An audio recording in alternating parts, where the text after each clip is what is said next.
Welcome back from lunch. My name is Ciara McCaffrey. I'm the Deputy Librarian at the University of Limerick, and I'd like to welcome you all to this session on unique and distinctive collections. It's an area that has become absolutely key to research libraries in supporting and inspiring research, and it strikes me that these two presentations today give a real balance between the past and the future, Ireland's memory and Ireland's discovery. Our first speaker is Kate Manning, the Principal Archivist at UCD Archives within UCD Library. And she's going to talk to us today about the relevance of the archivist in the complexity of commemoration, Ireland's decade of centenaries.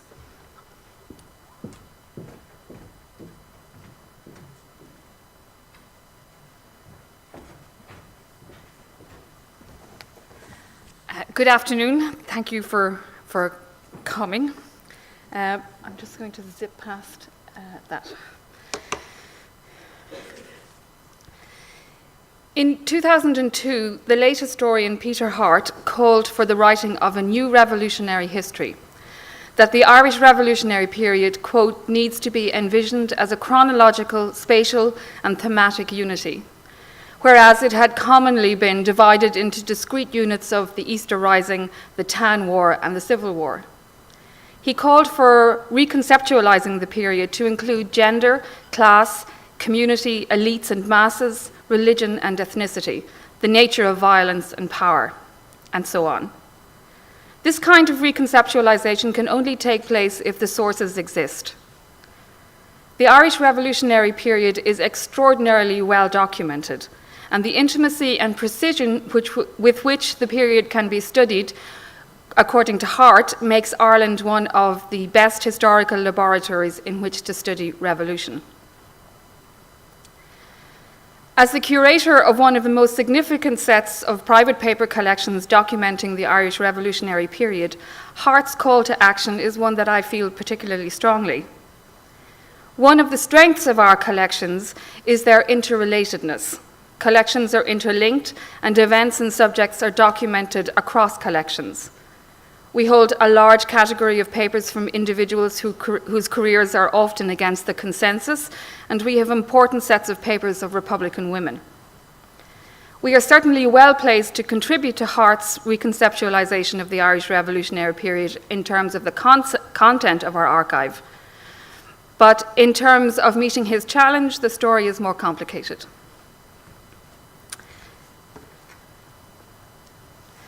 To step back a moment, I would like to examine the need for a decade of centenaries. What is it that we as a nation hope to achieve? To explore that question, I'm going to construct an argument around the 6 books pictured above. The initial statement by the Advisory Group on Centenary Commemorations to the Irish Government places the commemorations in an Ireland-UK context and in a broader international framework. It takes care to note that divisions should not be glossed over or ignored, and that there should be no attempt to contrive a historical or retrospective consensus about the contemporary impact and legacy of divisive events. Commemoration should reflect or explore history with a true integrity, and the particular arrangements for each event should enable the acknowledgement by different traditions without recrimination of a shared history. Reflecting the shared heritage of Great Britain and Ireland, the commemorative programme should include events throughout Ireland, in Britain, and in the principal centres of the Irish abroad. The advisory group goes on to nod to Harte's concerns by stating that it is conscious that any event-based approach might not address major thematic issues. The advisory group will advise on appropriate themes and suggest ways in which they may be best approached. They will provide an opportunity to highlight new and ongoing research and perspectives and act as a reminder of the huge broadening of the framework for interpreting the events of 1912 to 22 that has occurred in recent decades, with a focus no longer exclusively on political events, but also on social, cultural, labour, and women's history. The portion of their statement which interests me most is where they say that the advisory group is of the strong view that the opportunity to encourage scholarship and its dissemination at national and local level must be used as fully as possible, with particular emphasis on archival development the involvement of national cultural institutions, institutions of learning, and the Department of Education. There needs to be an emphasis on accessibility and digitisation of source material, both in Ireland and in Britain, both during the commemoration period and as a legacy of it. In 2016, 2 years after the publication of the advisory group's initial statement, David Reef published a polemic entitled In Praise of Forgetting, Historical Memory and Its Ironies, in which he argues that collective remembrances are self-serving, often fraudulent and frequently dangerous. And he recoils at the conceit that memorialization is a moral and political duty, as well as a personal one, in what he calls our therapeutic age. On the contrary, he says remembering is ultimately futile, since all societies will, like the mortal individuals who make them up, eventually crumble to dust. He warns that all too often collective memory has led to war rather than peace, and to the determination to exact revenge rather than commit the hard work of forgiveness. Reef knows whereof he speaks. He is a distinguished journalist known for his harsh comment on American and European failures in Bosnia, and for thoughtfully questioning the value of international humanitarian organizations. Another distinguished journalist and friend of Reef's, Ed Voliami, disagrees. In his book, The War is Dead, Long Live the War, Bosnia the Reckoning, written to mark the 20th anniversary of the start of the war in Bosnia, Voliami writes that his is a book about post-conflict irresolution, where justice is not reckoning, and survivors are lost not only geographically, but in history. Voliami writes of the denial by many Bosnian Serbs of the atrocities carried out in their name, and their refusal to allow commemorations to take place. The notorious Omarska concentration camp is now an iron ore mine owned by Lakshmi Mittal. So far, Mittal has failed to construct a memorial to those who were killed on this site, apparently in deference to the objections of local Serbs.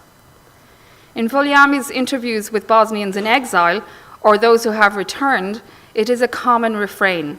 The inability to commemorate atrocities means that no one can move forward and nothing can change. Elizabeth Emerson, Chief Archivist for the United Nations Mechanism for International Criminal Tribunals, and Voliami independently note that the archives generated by the International Criminal Tribunal for the former Yugoslavia are greatly valued by survivors because they record that their experiences happened. And there are certainly no available sources in the former Yugoslavia. Archives demonstrate their role in commemoration and establishing identity in other ways too.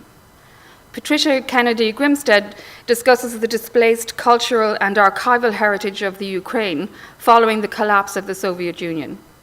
She outlines the problems of defining the archival heritage of Ukraine vis-à-vis Russia, international precedents for post-imperial archival devolutions and post-war restitution, intentional Soviet archival destruction in 1941, the Ukrainian component of Soviet library and archival trophies in Moscow and Kiev, and Russia's bitterly disputed 1998 law nationalizing cultural trophies, and post-1991 Ukrainian restitution policies. These are where archives are in dispute, and your history is also in dispute.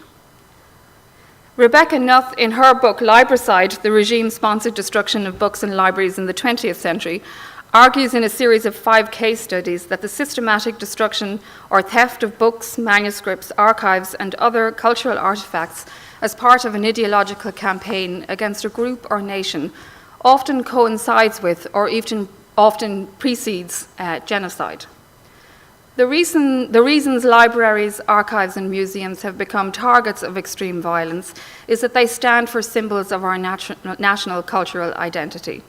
They are repositories of local history and collective memory. They represent belief systems, and they reflect the development of a society at a certain point in time. Beyond the physical destruction of books, manuscripts, maps, photographs, and archival records, there is the immaterial and more difficult to assess outcome, the curtailment of access to the intellectual content of the lost documents, the inability of scholars and of the public at large to extract knowledge out of a public good, such as books in a library or documents in an archive. Janina Struck, in her book, Photographing the Holocaust, Interpretations of the Evidence, examines how photography was used immediately before, during, and immediately after the Holocaust. She then examines how photography has been used since the war. In the years immediately following the end of World War II, photographs of Nazi atrocities were frequently published and exhibited, but as the US and the Soviet Union entered the Cold War, the focus was taken away from Germany. Showing the images became controversial. As the Cold War died down, it had, quote, a decided influence on the way the new Holocaust memory was constructed, as documentaries, exhibits, and even Holocaust tourism became popular. The photographs have been displayed differently in different places and now have many meanings, as historical sources, as educational tools, as emotional images, as historical memory. Struck questions the commercial use of the photographs, reminding people that the images are of people suffering, marching to their deaths, living in misery, and that this needs to be respected. She gives an example of a photograph of a woman and her children used in an exhibition at the entrance to Auschwitz, where we as observers know nothing of them other than they are now doomed forever to march into the place of their murder. The 1916 commemorations are widely regarded as having been successful. However, they steered away from controversy and adhered to a more or less settled narrative. Of the many documentaries broadcast last year, for example, only one engaged in any meaningful way with the British point of view: the BBC's The Enemy's Files, presented by Michael Portillo, which concentrated on British documents, mostly intelligence files, and, I might say, included a file of intelligence reports and dispatches between Irish Command, the Commander-in-Chief of Home Forces and his staff, the War Office, MI5G, and the Royal Irish Constabulary, which forms part of the papers of Eamon de Valera in UCD. And that was the only commemorative event that used that source last year. The commemorations around the War of Independence and the Civil War will be much less easy to smooth out. 1918 to 22 was a very violent period of Irish history. There have already been controversies around specific events, such as the Kilmichael ambush in Cork on the 28th of November in 1920, in which 36 local IRA volunteers, commanded by Tom Barry, killed 17 members of the Royal Irish Constabulary's Auxiliary Division. The sources for the ambush are ambiguous, but some include the claim of a false surrender on the part of the auxiliaries. Peter Harte disputed the claims of a false surrender in his book, The IRA and Its Enemies, and his sources were in turn disputed, and the debate became incredibly acrimonious. The term ethnic cleansing has entered the lexicon of Irish historiography to describe the decline of the Protestant population in Ireland during this period. While most historians agree that there is little evidence that there was a coordinated campaign of murder and intimidation against Protestants during the Irish Revolutionary period, it is remarkable that the term has entered Irish historical discourse for this period and bodes ill for forthcoming commemorations. The role that archivists must play must be the ones we always play, which is to reveal original sources in their context and to make them available to as wide an audience as possible. However, several things hold us back in this regard. Outside the national cultural institutions and the universities, very few archive services in Ireland have anything approaching a good staffing or are well housed. The archival infrastructure in local authorities is weak, and most services are being operated by one person without dedicated reading room services, appropriate storage, and insufficient staff to carry out good cataloguing. Religious congregations are increasingly employing qualified archivists to manage their archives, and this is a positive move, but one where the archivists are managing significant backlogs. In my own case, we hold extensive collections documenting this period.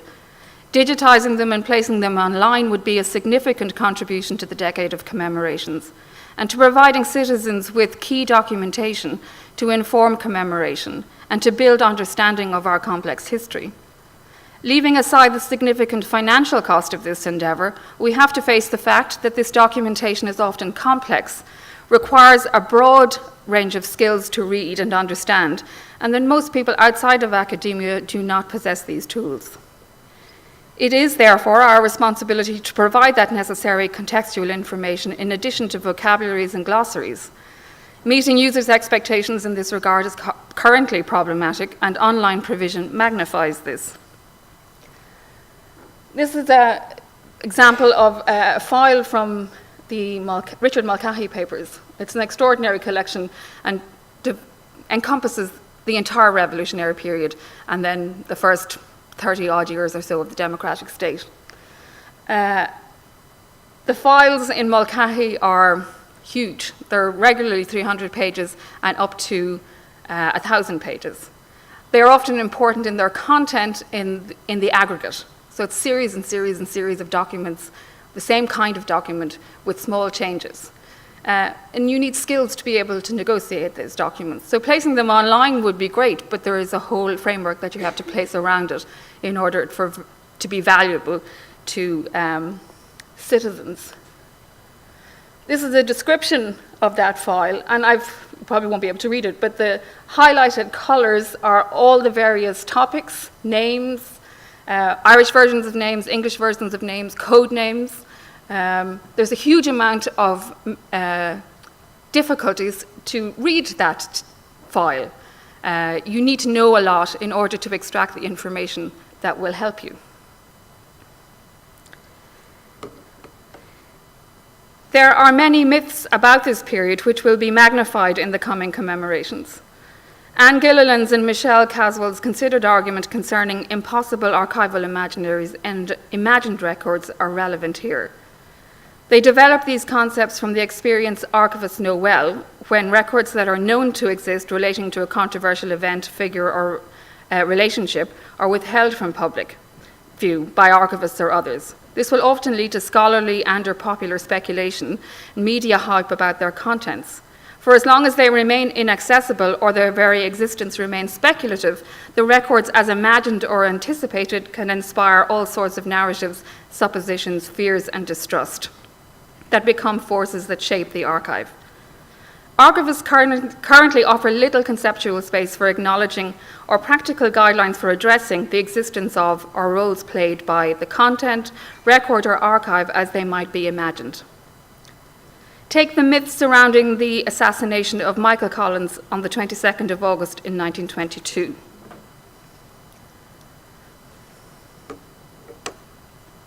The circumstances of his death have inspired many conspiracies, but the IRA report, which forms part of a 300-page file in the papers of Moss Toomey and UCD archives, makes it seem relatively straightforward.